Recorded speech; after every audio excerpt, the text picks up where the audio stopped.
I'm Rukmini and welcome to yet another episode of Market Yatra. आज का episode is based on one of the questions that our viewers has raised कि how to identify a bull or bear market. So yes, you guessed it right. आज के episode में हम बात करने वाले हैं about all the technical tools that you can use to identify when it's a bull market or a bear market. So without any further ado, let's welcome Amarji. Yeah, thank you, Rukmini, and welcome, friends. Hello, sir. So before we begin, don't forget to subscribe to our channel and click on the bell icon so you never miss an update from us. So आज का episode बहुत ही exciting है. तो मेरा सबसे पहला सवाल आपसे ये है कि बुल मार्केट की बात करें तो सब बहुत बेसब्री से इंतजार करते हैं, right?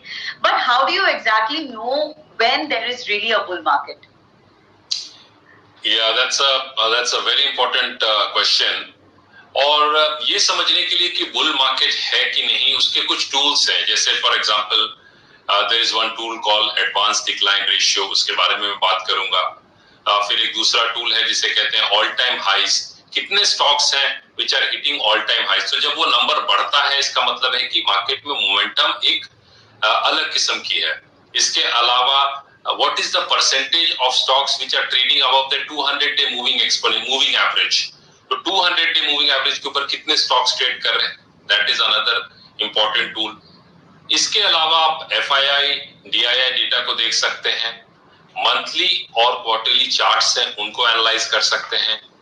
और एक चीज बहुत इंपॉर्टेंट है जो समझने वाली बात है कि many times when the market appears to be the strongest, it might actually be the weakest. And when the markets might appear to be the weakest, they might actually be the strongest. जैसा हम लोगों ने Covid times में देखा, markets में एक major correction मार्च 20 में आया, उसके बाद वहां से एक बुल रैली की शुरुआत हुई. तो जिन्होंने मार्च 20 में हिम्मत करके वहां बाइंग किया, अप्रैल में या मई में बाइंग की, तो they have been really been able to make big money or wealth create wealth in the markets. तो ये चीज समझना बहुत जरूरी है. तो आपको ये सब जो टूल्स हैं, they will help you understand when there is a bull market or when there is a bear market. Wow, that was a very quick overview, I must say.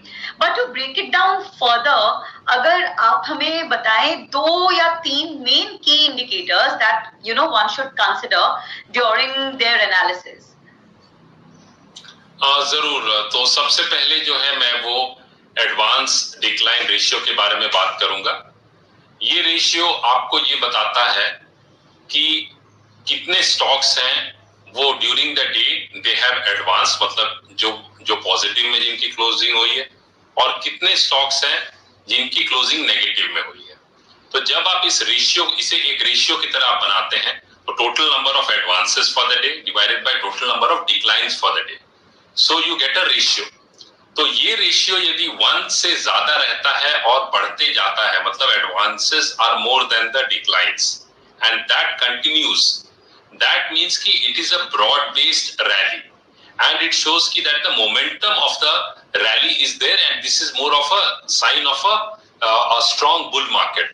तो स्ट्रांग बुल मार्केट में क्या होता है, you see across sectors, across mid caps, small caps, large caps and across I would say different industries. तो जब आप इस index को वॉच करने लगते हैं, और यहाँ आप इस तरह से ये NSE के साइट पे ये डेटा अवेलेबल है जहां आप हिस्टोरिकल ट्रेंड भी जाके देख सकते हैं. तो इस एडवांस डिक्लाइन रेशियो को आप ऐसे देख सकते हैं कि जब ये रेशियो 1 इसकी वैल्यू होती है और 1 से ज्यादा होती है, इसका मतलब है there are more advances than declines, and if that trend continues, so that is a very strong sign कि overall the bullish momentum is there to stay.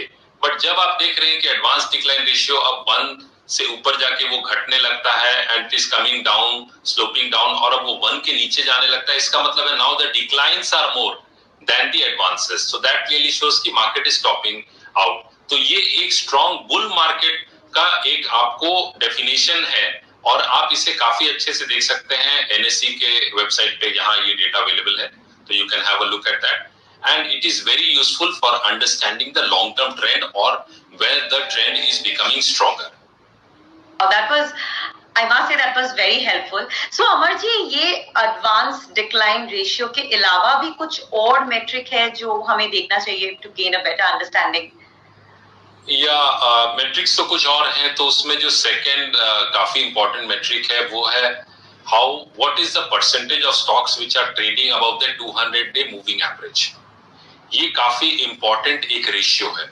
तो आप देखेंगे कि जब भी कोई मेजर बुल मार्केट है तो उसमें the stocks the percentage of stocks which are trading above the 200-day moving average is the percentage is above 70.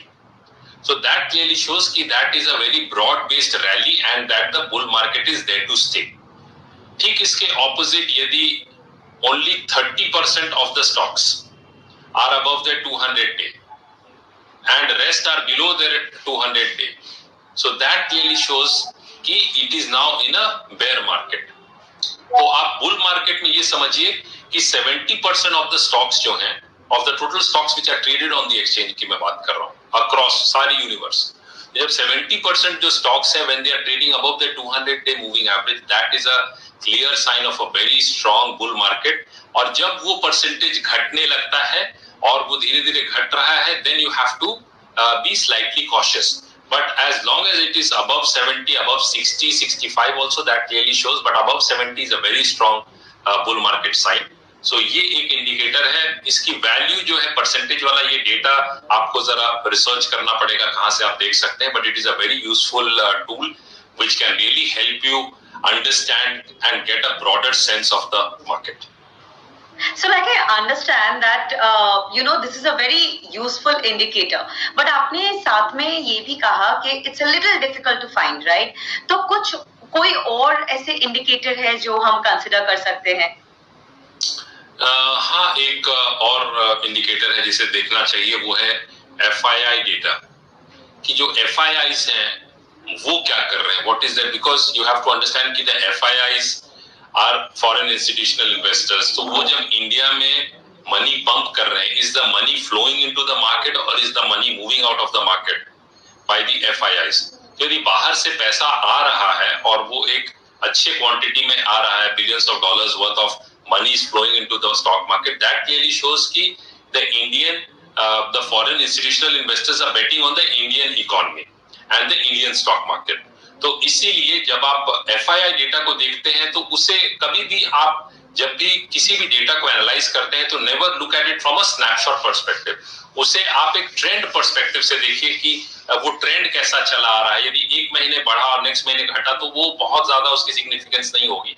तो आप ये देखिए कि ट्रेंड कैसा बन रहा है, क्योंकि FIIs जो है वो they are, I would say they are sophisticated investors and when they come they really come in with a force। तो इनका जो ट्रेंड है वो समझना बहुत जरूरी है, that will be helpful। at the same time DIS जो डोमेस्टिक इंस्टीट्यूशंस हैं वो क्या कर रहे हैं वो भी समझना बहुत जरूरी है। और एक अच्छी बात जो कुछ सालों में हुई है कि नाउ दैट डोमेस्टिक इंस्टीट्यूशंस जो है फाइनेंशियल इंस्टीट्यूशंस हैं, they have also become very big and very strong। तो पहले क्या होता था, FIIs की थोड़ी भी सेलिंग होती थी तो मार्केट में एक मेजर करेक्शन हमें देखने को मिलता था, पर अब क्या है कि DIIs also have become very powerful, but still FII data आप जरूर देखिए, ये डेटा easily available है, you get it everywhere। तो ये डेटा को आप देखते हैं तो इसे आप क्या वीक ऑन वीक एनालिसिस कर सकते हैं, मंथ ऑन मंथ एनालिसिस कर सकते हैं, और ट्रेंड आप देखिए। So that also will give you a very good clue and idea as to how long this rally is likely to sustain. This was obviously a very helpful indicator, unlike the previous one, जो कि थोड़ा difficult है ढूंढने में। So Amar ji, I'm sure कि आज का episode काफी heavy रहा होगा हमारे viewers के लिए। कोई भी closing note है जो आप share करना चाहोगे, before we end? जरूर, यहाँ मैं ये कहना चाहूंगा कि जब भी आप इंडिकेटर्स यूज करते हैं तो एटलीस्ट 2 to 3 इंडिकेटर्स यूज कीजिए, so that the weight of evidence is in your favour. सिर्फ एक इंडिकेटर पे डोंट बेस योर डिसीजन। और इन इंडिकेटर्स का बेनिफिट ये है कि they give you a broader sense of the market, they let you know whether there is momentum building in the market, whether that momentum is there to sustain or not. तो इन indicators को कभी ignore ना करें, and the more you understand these indicators the better off you will be to identify a bull market or a bear market. तो bear market में जो है ये कंडीशंस जो मैंने आपको बुल मार्केट के बताए वो क्लियरली रिवर्स हो जाते हैं। Thank you so much sir. I I am sure कि आज का एपिसोड हमारे व्यूअर्स के लिए काफी हेल्पफुल रहा होगा. सो अगर आपके पास और कोई सवाल है हमारे लिए जो आप पूछना चाहते हैं, then do let us know in the comments below and we will be happy to help. Don't forget to subscribe to our channel and click on the bell icon to never miss an update from us. So till next episode, this is me Rukmini Saha and Amarji signing off.